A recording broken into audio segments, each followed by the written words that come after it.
PS story teller कथांचे अनोखे विश्व. सुरुवात करूया कथेला. तुझं सवे बहरली प्रीत भाग 23. लेखिका प्राची सोळे. दुसऱ्या दिवशीची सकाळ सगळ्यांची खूप सारे नवे प्रश्न घेऊन उगवली. कुंदा आत्या संध्याकाळी कोणता विषय काढणार हे विराजला ठाऊक होते. त्याचा संशय खरा ठरला होता. कुंदा आत्याला संशय आलाच होता. संध्याकाळी सुमन आणि आदित्यच्या लग्नाचा विषय काढताना तिला मी समोर हवाय, कारण तिला हेच दाखवून द्यायचे आहे सुमन आदित्यसाठी आहे. ऑफिसला निघण्याची तयारी करताना विराज विचारात हरवला. ऑफिसला गेल्यावर आधी पुण्याला आईला फोन करणार आणि जमल्यास पुढच्या 2 दिवसांत दापोलीत या असं सांगणार. इथल्या हॉटेल दुर्वांकूरमध्ये रूम बुक करून ठेवतो दोघांसाठी. सगळं आवरून विराज खाली आला. कुंदा आधीच खाली येऊन बसली होती. अण्णा आणि ती बोलत होते. कुंदाने विराजकडे पाहिले. गुड मॉर्निंग विराज, ये बस, उमा चहा आणते, ती बोलली. सुमनही तिचे आवरून बाहेर आली आणि किचनमध्ये गेली.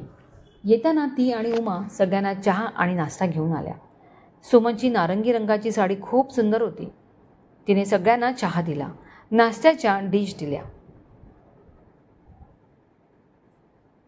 वाह, बटाटा घालून केलेले कांदा पोहे मला खूप आवडतात, कुंदा पहिला घास घेत बोलली. अरे विराज, आज एकदम शांत मूड दिसतोय तुझा. कामाचा विचार करतोयस का, की अजून पिकनिक डोक्यातून गेली नाही आहे? हां, पण तू काळजी करू नकोस. आज संध्याकाळी कामावरून येशील ना, तेव्हा अशी गुड न्यूज ऐकवते की सगळा कंटाळा दूर पळेल बघ तुझा, असं म्हणून कुंदा स्वतःच हसले. आत्या, तसं अजिबात नाही आहे. काही मूड ऑफ नाही आहे की कसला कंटाळा आला आहे.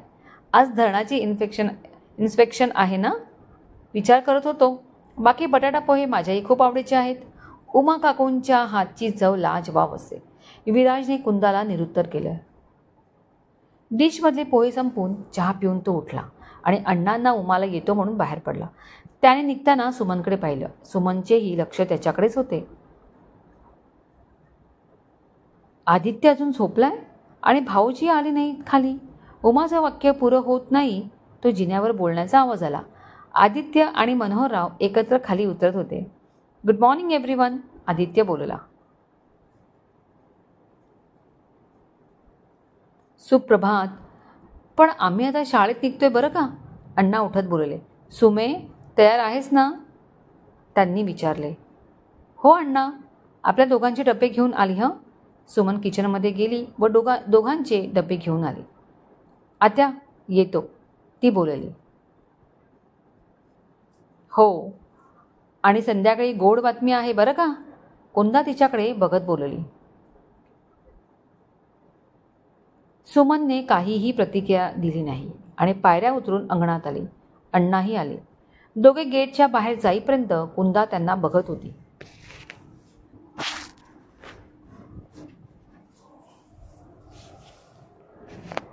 आई, मी जरा गावात जाऊन येतो, आदित्य बोलला.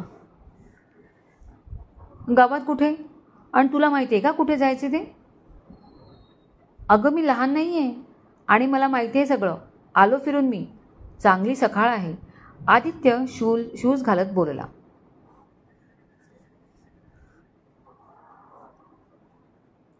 थांब जरा, मला तुझ्याशी थोडं बोलायचं आहे, कुंदा म्हणाले. आई, आल्यावर बोलूया, मी जास्त वेळ नाही घेणार, येतो मी. आदित्य सरळ पायऱ्या उतरून खाली अंगणात आला आणि गेट बाहेर गेला. बघितलंस ना, आदित्यही तुझ्या जाचातून सुटू पाहतोय. त्यालाही त्याचे स्वतःचे विश्व आहे, भावना आहेत. आतापर्यंत त्याची फक्त गळचेपी करत आलीस, त्याचा वापर केलास, पण आता तसं मी होऊ देणार नाही. त्याला तू कितीही माझ्यापासून तोड, पण त्याचा बाप या नात्याने त्याचं मी भलंच बघणार.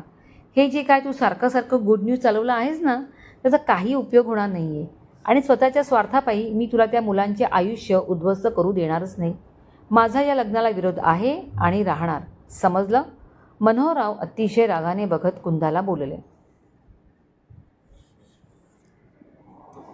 अरे वा, खूपच हिंमत दाखवते तुम्ही, पण त्याचा काही उपयोग होईल असे वाटते का तुम्हाला? यशवंता माझ्या उपकाराच्या ओझ्याखाली दबलेला आहे आणि त्याची कुंदाताई जे बोलेल ते त्याला ऐकायलाच हवे ना, नाहीतर मला राग येईल. ते चालेल का? कुंदा अतिशय थंडपणे एक विषारी शब्द फेकत बोलली. ए बाई, नाही, तू बाई नाहीच आहेस. एक पाताळ यंत्री आहेस. तुला कोणाचं भलं बघवलं नाही आहे. मी पण बघतो तू काय करतेस ते.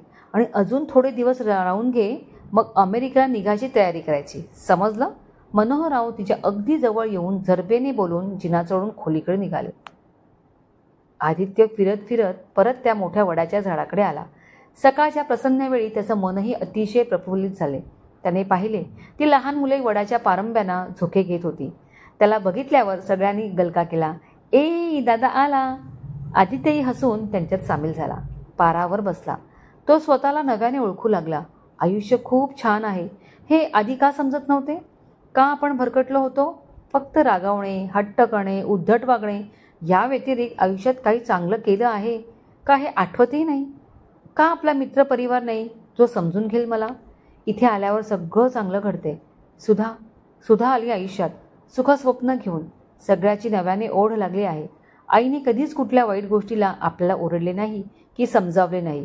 कोण बरोबर कोण चूक नाही कळले, पण आता कळते. यापुढचं आयुष्य फक्त सुधाबरोबर. तिला अमेरिकेला घेऊन जाईल. आणि आई नाही म्हणाली तर इथेच दापोलीत राहून नवीन आयुष्य सुरू करेन. आदित्य नकळत कितीतरी विचार करत होता, जे त्याच्या अंतर्मनातून आलेले होते, जे स्वयंभू होते, चिरंतन होते. त्याने खोल दीर्घ श्वास घेतला. सहज वर वडाच्या झाडाकडे पाहिले. ते झाड त्याच्याकडे पाहून हसतंय असा भास झाला. स्वतःचे निर्णय स्वतः घेणारा आदित्य तिथून वाड्याकडे निघाला होता. हॅलो, हे आई ग, विराज बोलतोय. अरे विराज, आहेस कुठे? 10-12 दिवसांनी कॉल करतोयस, होतास कुठे? आठवण आहे की नाही? पुण्यात तुझे आई वडील राहतात. अरे मॉम, जरा होल्ड कर. तू विचारलेल्या प्रश्नांची उत्तरे मिळतील. सांग मला आत्ताच. आई लगेच बोलली. सांगतो. कामात खूप बिझी होतो. मोठे साहेब लोक आली होती. धरणाचं इन्स्पेक्शन होतं. शिवाय बरीच कामं होती. झालं समाधान? तरी बाळा, थोडा वेळ काढून फोन करायचाच रे. काळजी वाटते, आई बोलली. लव्ह यू आई. बरं ऐक ना, मला तुला काहीतरी सांगायचे आहे. काय? बोल.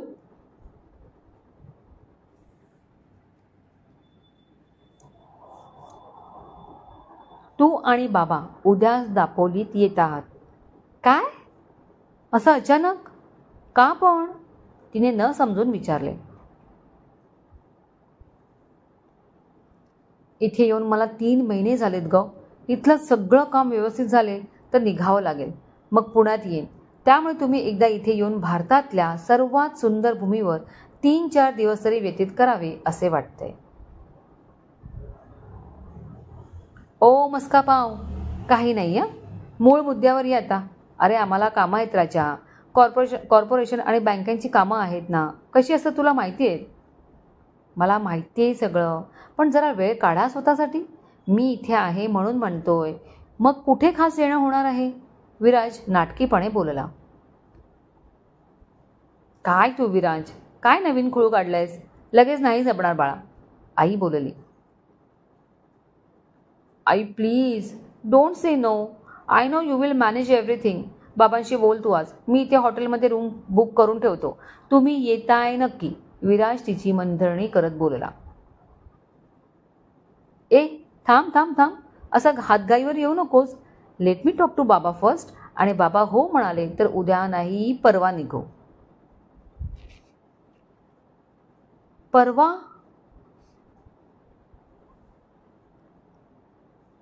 अरे गधड्या, पॅकिंग नको का करायला? नेसत्या कपड्यांनिशी निघायची का? आई ओरडलीच. सॉरी ग. कसे येणार? ट्रेन, बस?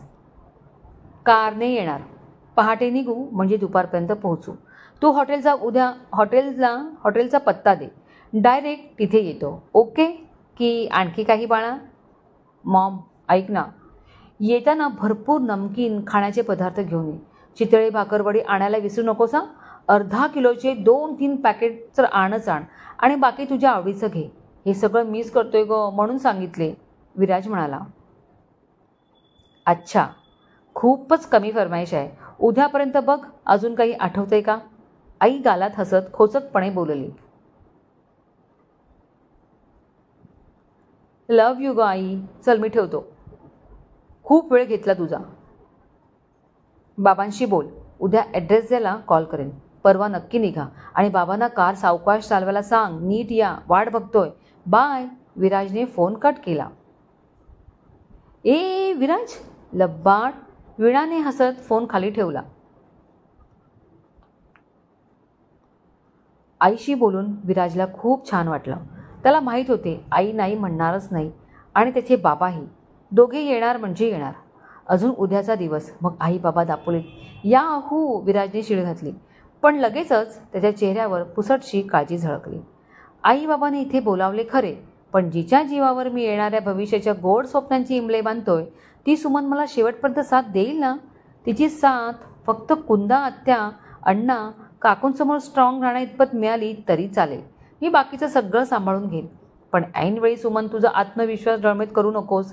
मान्य ती खूप संस्कारी सालस मुलगी आहे. अण्णांचे आदर्श तिच्यासाठी सर्व काही आहेत. पण प्रेमालाही न्याय दे गं.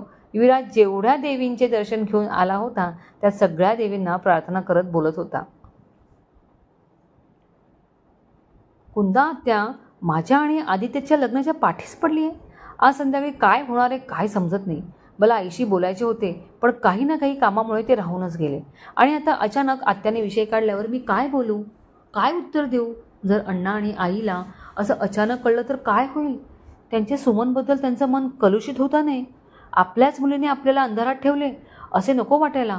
त्यांना धक्का बसेल. देवा मी काय करू? एकीकडे प्रेम, एकीकडे संस्कार, कसा मेळ करू? सुमनला काहीच सुचत नव्हते. तिने शाळेत आल्या आल्या पहिलाच तास घेतला नाही. डोकं दुखते ही सबब सांगून. अचानक ती चमकली. काहीतरी तिला ऐकू येत होते पण कोण बोलतंय ते कळत नव्हतं आणि दिसतही नव्हते. सगळे शिक्षक वर्गावर असल्यामुळे टीचर रूम रिकामा होता. सुमन एकटीच होती. तिने आजूबाजूला पाहिलं पण कोणीच नव्हते. मग हा आवाज कोणाचा? सुमन, इकडे तिकडे बघून काही उपयोग नाही. तुझ्या मनाला तू कसं पाहू शकशील सांग? मी तुझं आतलं मन आहे आणि आज तुझ्याशी मनसोक्त बोलणार. सुमन, किती पटकन अण्णा आईचे संस्कार आठवले तुला. मग प्रेमात पडताना ते का आठवले नाहीत? कारण माहिती आहे तुला? नसेल तर मी सांगते. प्रेमात पडताना संस्कार आठवले नाहीत कारण ते प्रेमच संस्कारी होते. विराजचे संस्कार त्याच्या प्रेमातून क्षणाक्षणाला तुला जाणवत होते आणि म्हणूनच तू त्याच्याजवळ गेलीस. तुझ्या सच्च्या मनाने त्याच्याबद्दल तुला विश्वास वाटला, त्याचा प्रामाणिकपणा भावला. ते सगळं काय होते मग? तो तुझ्यासाठी सगळ्या जगाशी लढायला तयार आहे आणि तू तुझ्या अण्णा आईला समजावू नाही शकत? त्यांना तुमचं खरं संस्कारी प्रेम दाखवू शकत नाहीस? जगातली सर्वात सुंदर गोष्ट तुम्ही केली आहे ते प्रेम आहे.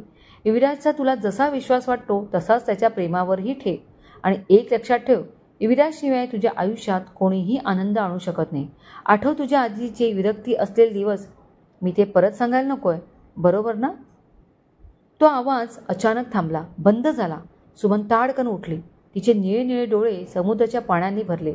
विराजसाठीचं प्रेम समुद्राच्या लाटेसारखे उसळून वर आले. तिच्या डोळ्यात चकाकी आली. आज जे होईल ते होईल, पण आपलं प्रेम अण्णा आईला पटवून द्यायचेच. जोगळेकरांबरोबर ठामपणे उभे राहायचे. सुमन विराज कधी एकदा घरी येत आहेत आणि आदित्य व सुमनच्या लग्नाचा विषय काढते असे कुंदाला झाले होते. खूप वेळ वाया गेला इथे येऊन. माझा मुलगा तर काहीच करू शकला नाही. उलट त्याचं भलतंच काहीतरी चालू आहे. कोण कुठली ती मुलगी सुधा की मेधा सरळ आदित्यसारख्या श्रीमंत मुलाला गटवते.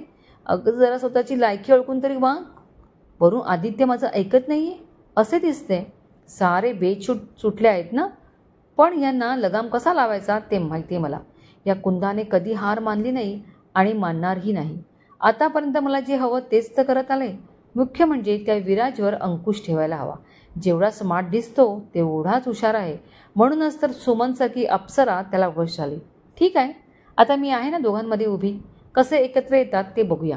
कुंदा ओसरीवर येऊन सारखं गेटकडे बघत फेऱ्या मारत होती. ताई, खुर्चीवर बसा ना. अण्णा आणि सुमन एकत्र येतात. आता यायची वेळ झालीच आहे. तोपर्यंत तुम्हाला चहा देऊ का की काही खायला आणू?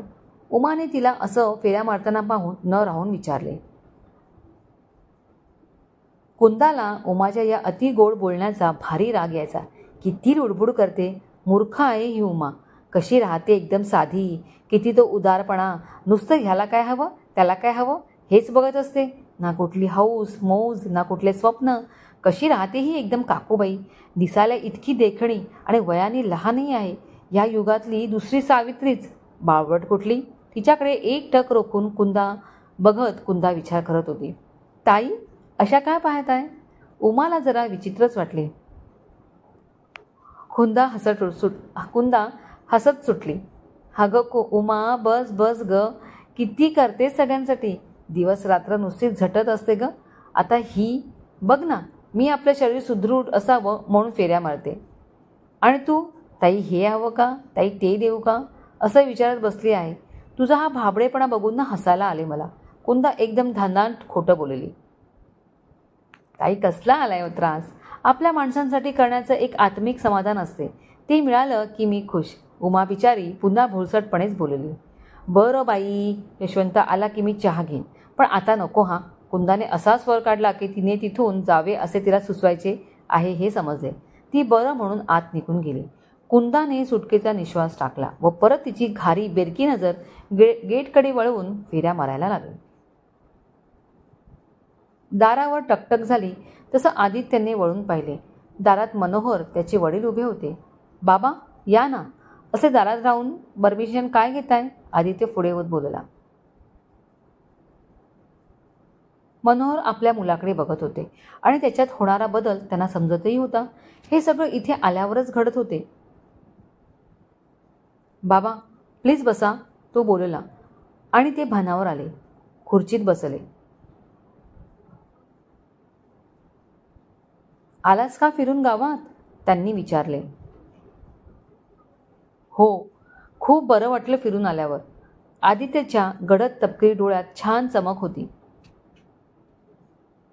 आदित्य, एक विचारू? विचारा ना बाबा.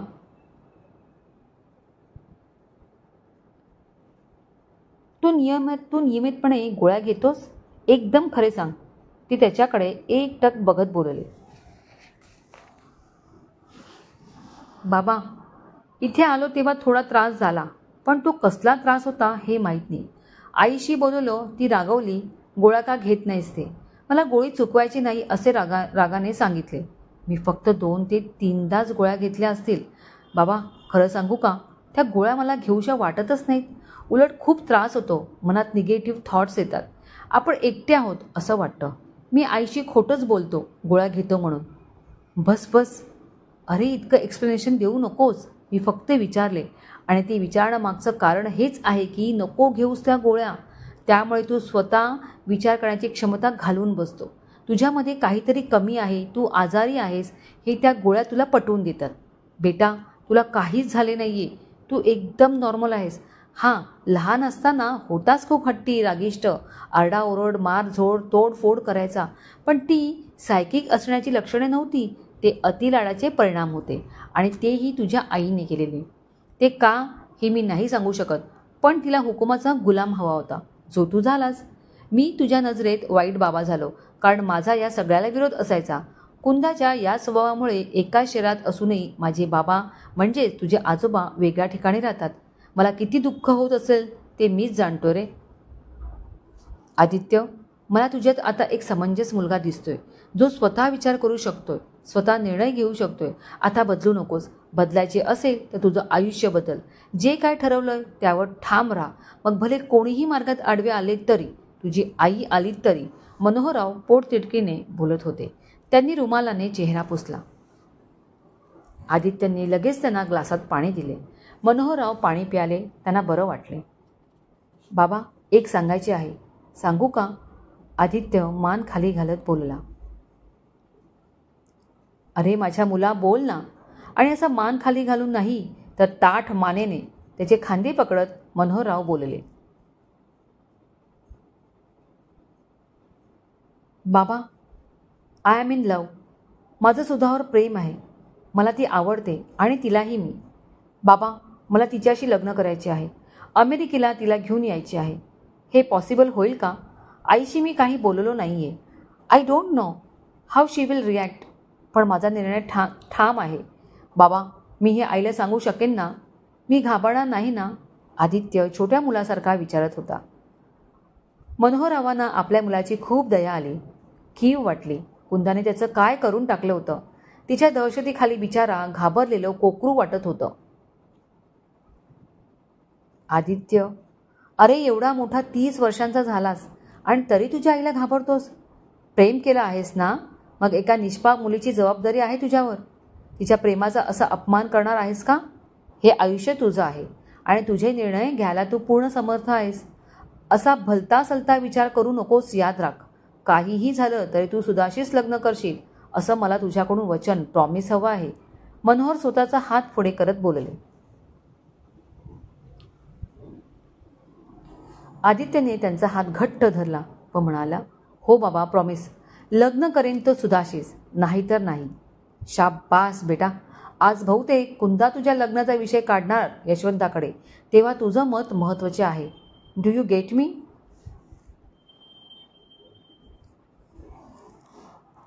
येस बाबा, आय गॉट इट. तो हसून बोलला. त्यावेळी त्याच्या चेहऱ्यावरचा आत्मविश्वास मनोहरराव पाहत राहिले व समाधानाने त्यांनी त्याला घट्ट मिठी मारली. त्यांचा आदित्य त्यांना परत मिळाला होता. क्रमश कथेचे हक्क लेखी इकडे सुरक्षित. ऐकायला विसरू नका. आज संध्याकाळी कुंदा कुठला बॉम्ब फोडतोय आणि विराज कुठले मिसाईल तिच्यावर टाकतोय. तुझं सवे बहरली प्रीत लिखित प्राची सोळे, आवाज प्राची सोळे. हाईप करायला विसरू नका. धन्यवाद.